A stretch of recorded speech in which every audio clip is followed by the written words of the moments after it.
जय श्री कृष्णा एवरीवन। आज हम जानते हैं कि धनु लगन में फर्स्ट हाउस में चंद्रमा क्या फल देता है। इस तरह से सबसे पहले हम जानेंगे कि चंद्रमा का किसका कारक होता है, चंद्रमा से हम क्या देखते हैं, फर्स्ट हाउस से हम क्या देखते हैं।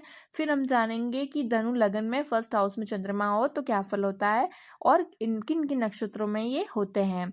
देखिए, सबसे पहले जानते हैं कि चंद्रमा किनका कारक है। चंद्रमा मन का कारक होता है। चंद्रमा एक जल तत्व ग्रह है, एक स्त्री जाति का ग्रह है। चंद्रमा से इमोशंस देखे जाते हैं, भावनाएं देखी जाती है। भावनाएं जो कभी आप गुस्सा हो जाते हैं, कभी आप खुश हो जाते हैं, कभी आप उत्साह होते हैं, कभी आप ईर्ष्या करते हैं, कभी आप इंसल्टेड फील करते हैं। ये सारी भावनाएं, इन भावनाओं से ही चंद्रमा को देखा जाता है। हम चंद्रमा के ऊपर मैंने एक बहुत अच्छा बड़ा वीडियो बनाया, चंद्रमा और आपका मन। अगर आपको लगे तो आप देखिएगा, अच्छा लगेगा, उससे समझ आएगा कि चंद्रमा का क्या इंपॉर्टेंस है हमारी लाइफ में। तो इस तरह से संवेदनशीलता है, नम्रता है, पोलाइटनेस है, इस सब से हम इन सब से चंद्रमा से जानते हैं। किसी की भी मानसिक स्थिति का विचार किसी के कुंडली के चंद्रमा को देखकर किया जा सकता है। सुख संपदा भी चंद्रमा से देखी जाती है, सुंदर कल्पना शक्ति, भावनात्मक से रिलेटेड सारी चीज़ें। और वाइट कलर जो है बेसिकली चंद्रमा से रिलेट करते हैं। और वाटर, लिक्विड्स, मिल्क, और इस तरह से हम देख सकते हैं। फर्स्ट हाउस जो होता है वो होता है हमारा, जिसे हम लग्न कहते हैं, वो होता है हमारा पर्सनालिटी को दर्शाता है, हमारा आउटर अपीयरेंस, बाहरी व्यक्तित्व, वो आकृति, वर्ण, आकार, ये सब चीज़ें बताता है। इसी तरह से आप देख सकते हैं कि जो फर्स्ट हाउस है उसको रिलेट कर सकते हैं आप प्रतिष्ठा से, समाज में स्टेटस, मस्तिष्क से रिलेट कर सकते हैं। इन सारी चीज़ों से हम फर्स्ट हाउस को से रिलेट करते हैं। वहीं पर अब हम जानते हैं कि चंद्रमा जब नॉर्मली फर्स्ट हाउस में किसी के होता है तो वो क्या करता है, व्यक्ति को आकर्षक देता है, प्रभावशाली व्यक्तित्व वाला बनाता है। आप लोग साहसी होते हैं, एक्सप्लोरर होते हैं, भ्रमणशील होते हैं, सबके प्रिय होते हैं, चंचल स्वभाव के होते हैं, अभिमानी भी होते हैं कभी कभार, और जल्दी ही क्रुद्ध हो जाते हैं, यानी कि फ्रस्ट्रेटेड हो जाते हैं। मैंने ये धनु राशि से मैं फल नहीं बताया, एक जनरल में जब चंद्रमा फर्स्ट हाउस लग्न में हो तो ये फल देता है। वहीं पे हम बात करते हैं कि चंद्रमा जो है वो अगर धनु लग्न वाले लोग कैसा होते हैं। चंद्रमा का थोड़ा, ये धनु लगन वालों की जनरली दो प्रकार की प्रकृति होती है। कारण कि धनु लगन है जो एक द्विस्वभाव लग्न है। द्विस्वभाव यानी डुअल नेचर होता है।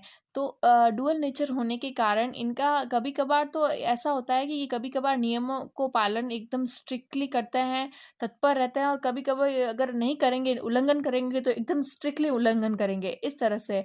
तो इस तरह से देखा गया है। वहीं पर ये कभी कभार जो है ना, गूढ़ चीज़ें, गुप्त रहस्य होते हैं, उसके बारे में जानने की हमेशा शौक रखते हैं।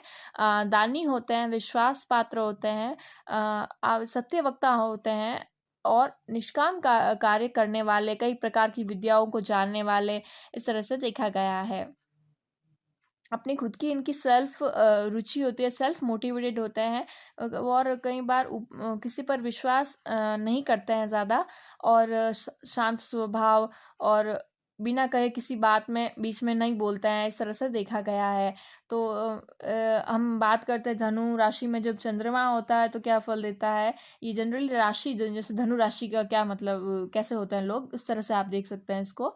तो धनु राशि में जब चंद्रमा होता है तो ये परोपकारी होते हैं। ये लोग जो लिटरेचर होते हैं, काव्य प्रेमी होते हैं, क्योंकि गुरु की राशि है ना, और ऊपर से ये अग्नि तत्व की राशि है। जैसे मीन राशि भी गुरु की होती है, लेकिन वो जल तत्व की राशि होती है। तो उस तरह से दोनों ही राशियां एक ही लॉट होता है उनके, बट इनके ट्रेड्स इस तरह से अलग होते हैं कि ये तो है जो अग्नि तत्व राशि है, तो ज्ञान के साथ अहंकार है, आप ऐसा कह सकते हैं, और उसमें ज्ञान के साथ थोड़ा इमोशंस से रिलेटेड है मीन राशि। तो इस तरह से धनु राशि के बारे में जानते हैं कि ये थोड़ा एग्रेशन थोड़ा बहुत रहता है, बट ये लिटरेचर को जानने में इंटरेस्ट रखता है, सुंदर बोलते हैं, अच्छा बोलते हैं, विद्वान होते हैं, लेखक होते हैं, और उपदेशक होते हैं, लेक्चरर टाइप, और लंबी आयु वाले होते हैं।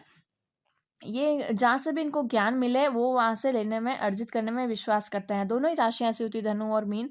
ज्ञान के मामले में ज्ञान मिले तो वो लेने को तैयार रहते हैं, इस तरह से आप देख सकते हैं। वहीं पे ये खिलाड़ी जो होते हैं, क्योंकि ये थोड़ा-सा इसमें मूला नक्षत्र जैसे है, इसमें केतु का आ जाता है, तो थोड़ा-सा खेल में भी ये इंटरेस्ट रखते हैं। और कलाकार जैसे कि डिज़ाइनिंग, पेंटिंग, इन सब चीज़ों में भी इंटरेस्ट इनका रहता है।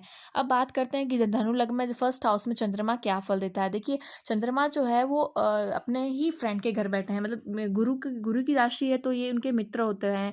तो ये अष्टमेश होकर के प्रथम भाव में है। तो अष्टमेश है, यानी कि अष्टम भाव जो होता है, जिससे हम देखते हैं सीक्रेट चीज़ें, जो इसमें हम देखते हैं मृत्यु, और इस तरह से हम देखते हैं।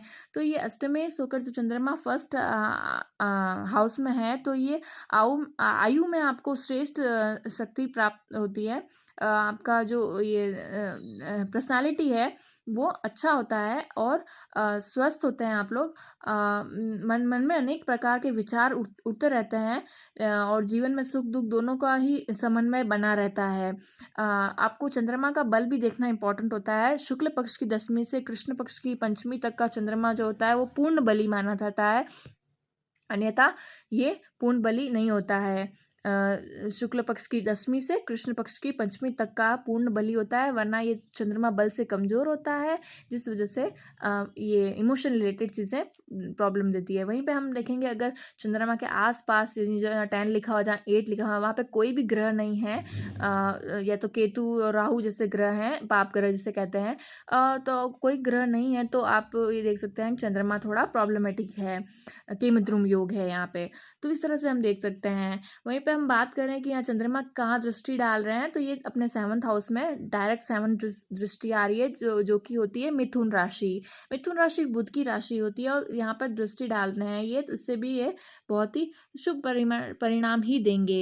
ये जातक को जो उसके पार्टनर है उसके बाद थोड़ी सी प्रॉब्लमेटिक के बाद अच्छा करेंगे। तो इस तरह से आप देख सकते हैं। अब हम जानते हैं कि जब ये जो चंद्रमा धनु राशि में है, वो किन नक्षत्रों में हो सकते हैं और क्या फल ले देते हैं। वैसे तो चंद्रमा का नक्षत्र बहुत इंपॉर्टेंट रखता है, तो उसके लिए अलग से बड़ा वीडियो बनाएंगे, क्योंकि ये जो आपका जन्म का चंद्रमा का नक्षत्र है। तो इसी वजह से अभी एक एक लाइन में करते हैं कि कैसा फल होता है। देखिए, धनु राशि में जब चंद्रमा होता है, तो ये जातक मूला नक्षत्र में जन्म ले सकते हैं। मूला नक्षत्र केतु का नक्षत्र होता है, और ये एक मूलों में जन्म पैदा हुए ऐसे माना जाता है, जिसका 27 दिन के बाद, जन्म के 27 दिन के बाद नक्षत्र शांति कराई जाती है। तो इस तरह से, ताकि प्रॉब्लमेटिक ना रहे, बचपन में रोग बीमारी या किसी इस तरह से परेशानी ना आए, इस वजह से ये कराया जाता है। एक और नक्षत्र होता है पूर्वाषाढ़ा। अगर इसमें जन्म हुआ है तो ये शुक्र का नक्षत्र है, और गुरु की राशि में शुक्र का नक्षत्र, ओवरऑल दोनों ही अपने अपने एक दैत्य गुरु है और एक देव गुरु है, तो ये शुभ परिणाम ही देंगे। वहीं पे हम उत्तराषाढ़ा की बात करें, लास्ट नक्षत्र, जिनका प्रथम चरण में धनु नक्षत्र का चंद्रमा हो सकता है, धनु राशि का चंद्रमा, तो ये सूर्य का नक्षत्र होता है, और ये भी आपको शुभ शुभ परिणाम ही देता है। वीडियो को अच्छा लगा तो लाइक शेयर सब्सक्राइब करिएगा। राधे राधे।